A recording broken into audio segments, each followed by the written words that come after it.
Thanks, Sean.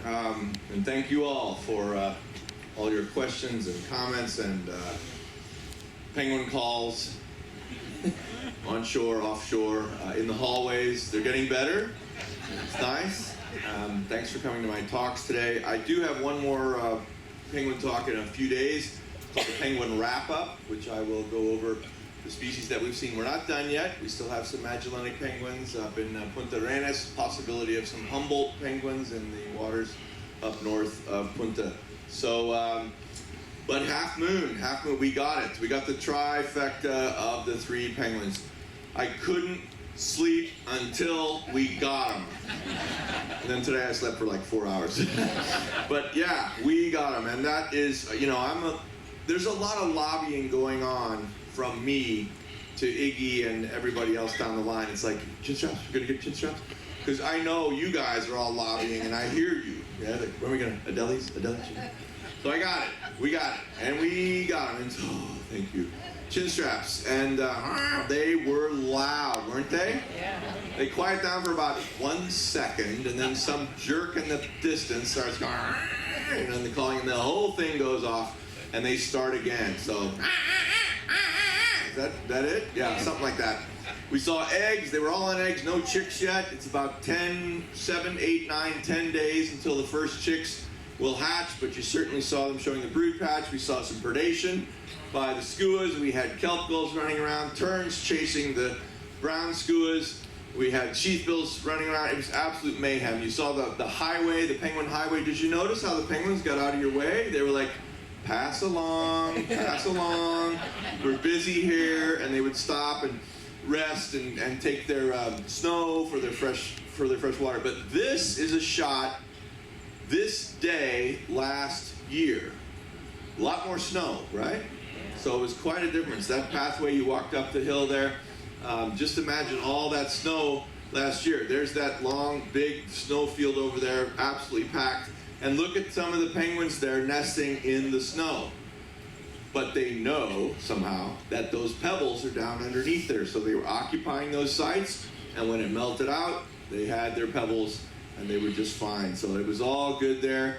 A little bit of snow earlier last year. So just to show you the change possibility there in the seasons. This one here has got the pebbles, not down in there, but on the top. Do you see them bringing the pebbles? Yeah? Some of them have big rocks on it. You wonder why they have their flippers back. It's like, Jesus, heavy, that rock. And then did you notice that some of them were bringing the pebbles down to the beach? Yeah. I can't really explain that. Other than, you know, they're like, I gotta take this pebble somewhere. And then the youngsters are like down at the beach. And you can see the ones passing them going, idiot, back up. He's like, really? So the chicks look like this when they hatch out, so those of you who can stay on the next cruise, please do so. We'd love to have you. Cute little things. They're a little gray and white. It dries out up there on Half Moon, kind of nice.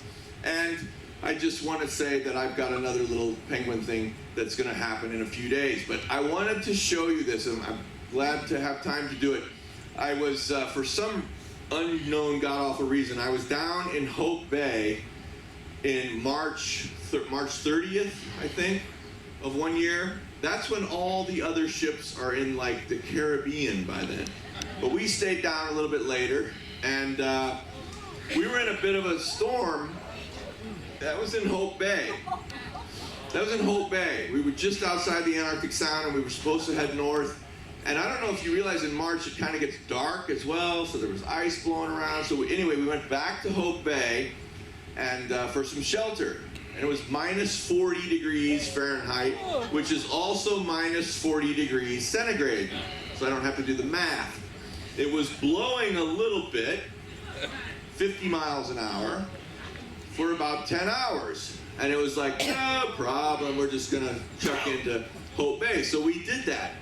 And if you looked on the radar, for the whole world, there was no pack ice around except, guess where? In Hope Bay. Oh, but that dampens the wave. So we went in there, and here's the pack ice that moved in. And then, when you hit minus 40 with a 40-knot wind, the ocean does this weird thing. It tries to freeze you in.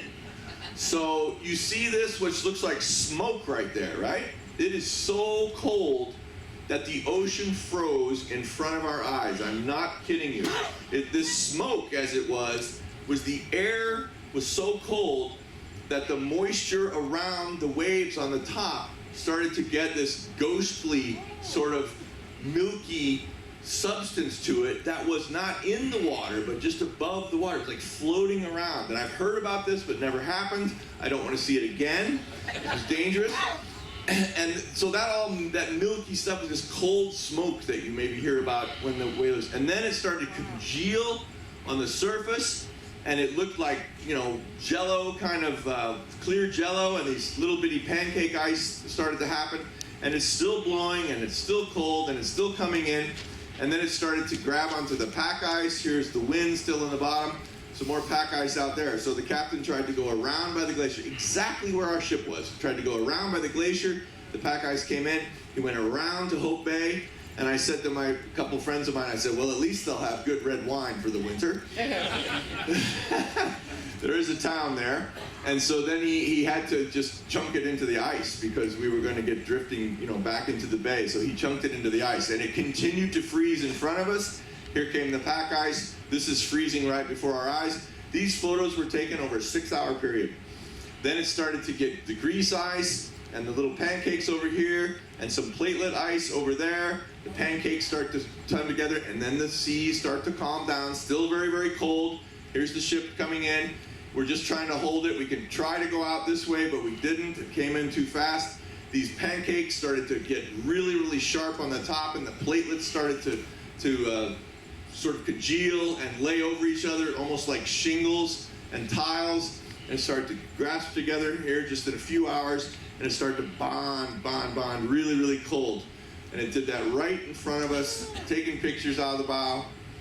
I had every piece of clothing on, and here's the little more pack ice came in, and this was the front of the ship on the Rhine that was there on the side.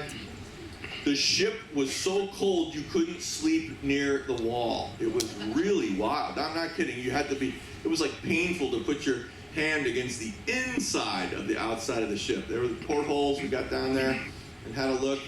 And I did this talk before, and someone said, "Did you ever get out?" And I said, "No, I'm still there." This is what it looked like at night, everybody. Thanks to everybody. We'll talk about penguins a little more later. Thank you.